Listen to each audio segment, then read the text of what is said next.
I was almost 12 and my father passed away. It was a really difficult time for our family. My mom was home, but she didn't work. She cared for all the children and she had to take it upon herself to be the main caregiver as well. She learned to drive and got a job and then we kind of took over, and I know my mother was never very much of a disciplinarian, so once father was gone, it was kind of crazy.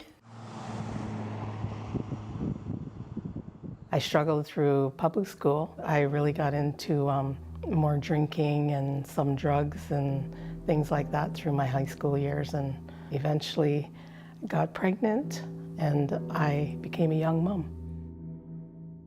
I was nervous because I knew I was by myself and that I would have to raise my child on my own. I couldn't provide for my son. I had to go on assistance.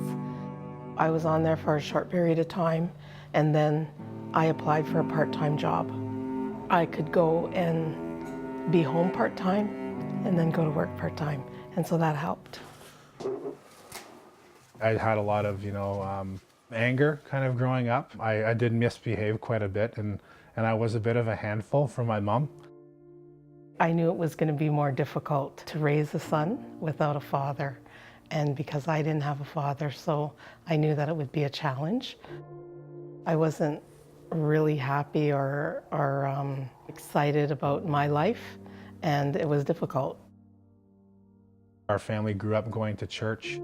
So my mother knew who God was, but when we were kind of growing up, she was kind of mean sometimes to me. And I understand because it was very hard.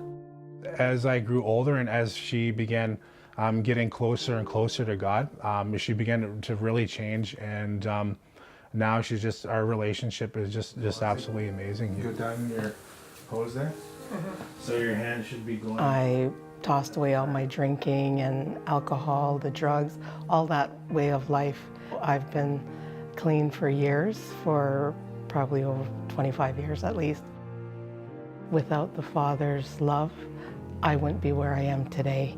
He has just transformed everything in my life and in my family's life. When my mom got ill, I needed to take part-time work again. I began to work at the food bank, and we started the soup kitchen, and then eventually just kind of took over the food bank. We cook the meal for the clients, for the people that come in to use the food bank. I get clothes ready for them, like pick their choice of clothes, whatever they want, and it's very helpful for them. I was able to access the food bank because, of course, we were low on funds and food. And it became a place for me to come and visit, hang out, socialize. It was just a good place to go because I was lonesome for my home and my people.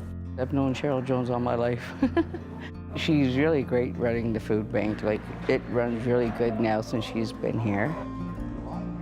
Cheryl became a part of the Salvation Army staff. She's been an amazing blessing, but it wasn't without a battle.